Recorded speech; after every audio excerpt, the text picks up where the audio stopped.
آج ہمارے اندر کمی یہ ہے کہ نہ ہم کو اپنی آخرت، اپنے اس فیوچر کی فکر ہے، نہ اولاد کے فیوچر کی فکر ہے۔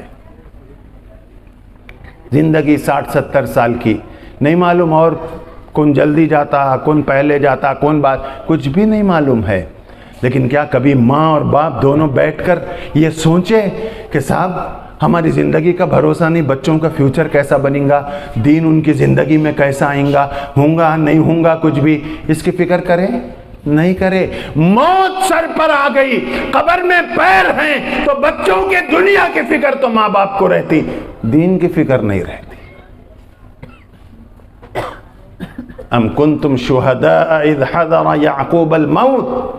قرآن کا انداز دیکھو کتنا پیارا ہے، دین کو سمجھانے کا انداز، اپنی نسلوں کو دین پر جمانے کی فکر قرآن کیسی دیتا ہے۔ قرآن عام لوگوں کی مثال نہیں دیتا، قرآن اپنے وقت کے پیغمبر حضرت یعقوب علیہ السلام کی مثال دے رہا، واقعہ بیان کرتا ہے تاکہ قیامت تک آنے والی انسانیت اس اہمیت کو سمجھے کہ اصل فیوچر یہ نہیں ہے، اصل فیوچر وہ ہے جو کام آنے والا ہے۔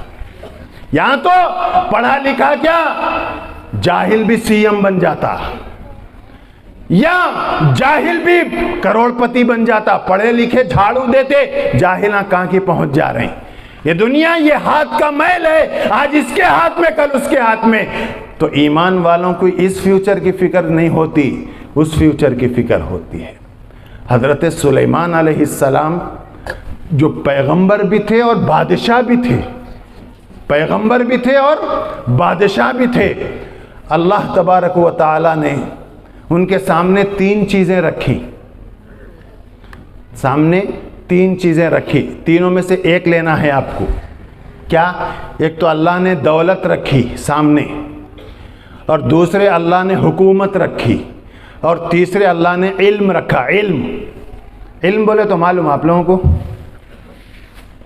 علم کس کو بولتے ہیں؟ CAT کیٹ، DOG ڈاگ کو، کتا، بلی، گھڑا، گھوڑا، اس کو علم بولتے۔ یہ علم نہیں ہے، یاد رکھو، ذہن میں ایک چیز بٹھا لو آج، علم اس کو بولتے جو بندے کو خدا سے جوڑے، اس کو علم بولتے۔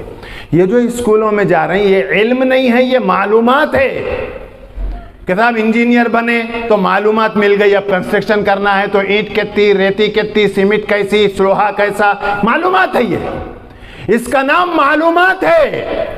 تعلیم دو ہیں، ایک دنیاوی یہ تعلیم جس کو علم کہتے ہیں، علم نہیں ہے، یہ دنیا میں زندگی گزارنے کا ایک راستہ ہے معلومات کی شکل میں۔ کتاب اس طرح کر کر کے ہم ڈاکٹری کر لیے، MBBS کر لیے، معلومات ہو گئے کہ یہ کون سی بیماری میں کون سی گولی دینا، یہ معلومات حاصل ہوئی اس کو۔ ضروری نہیں ہے کہ وہ گولی سے انہیں ٹھیک ہو جائے، اس لیے کہ شفا دینا اللہ کے ہاتھ میں ہے۔ کتنے لوگ لاکھوں کروڑوں خرچ کرتے ہیں علاج کے نام پر، پھر بھی صحیح نہیں ہو رہے، کیوں؟ ڈاکٹر کے ہاتھ میں شفا دینا ہے ہی نہیں، اللہ کے ہاتھ میں ہے۔ اللہ کو جب منظور ہوتا ہے تو شفا ملتی ہے، نہیں منظور ہوتا دنیا کے سب سے ریچسٹ دواخانے میں جا کے علاج کرائے تو بھی انہیں بیماری رہتی ہے۔ تو یہ معلومات ہیں۔ علم قرآن اور حدیث کا نام ہے۔ علم اس کو بولتے ہیں کہ جس کے ذریعے سے بندہ خدا تک پہنچے، اس کو علم بولتے ہیں۔ خدا سے رشتہ اس کا جڑتا ہے، اس کو علم بولتے ہیں۔ اور یہی علم حضرت سلیمان علیہ السلام کے سامنے اللہ نے رکھا۔ تین چیزیں، کیا کیا؟ ایک مال، دولت، دوسرے حکومت یعنی بادشاہت، اور تیسرے علم۔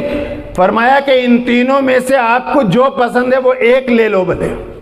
حضرت سلیمان علیہ السلام نے علم چنا، علم، اللہ مجھے علم چاہیے، اس لیے کہ یہ دولت، یہ حکومت جو دے رہا مجھے بولے اس سے رشتہ مضبوط کر لینا ہے، بعد میں یہ سب تو آتے جاتے چیزیں ہیں۔ تو حضرت سلیمان نے علم کو لیا، جب علم کو لے لیا تو اللہ نے حکومت اور دولت بھی دے دی۔ فرمایا کہ جب کوئی آدمی علم حاصل کرنے کی کوشش کرتا ہے تو دولت، حکومت ہم اس کو طفیل میں دے دیتے ہیں، یہ سب اس کے پیچھے ہیں۔ تم دین کی فکر کرو، اللہ دنیا تمہارے قدموں میں لا کے ڈال دے گا۔ یہ ہے اس کا مفہوم کہ تمہیں اگر فکر کرنی ہے فیوچر کی تو آخرت والے فیوچر کی فکر کرو، دنیا تو اللہ تمہاری کامیاب کر دے گا۔ اور حقیقی کامیابی ایمان پر ہے، اور وہی کامیابی دنیا اور آخرت میں کامیابی کام دینے والی ہے۔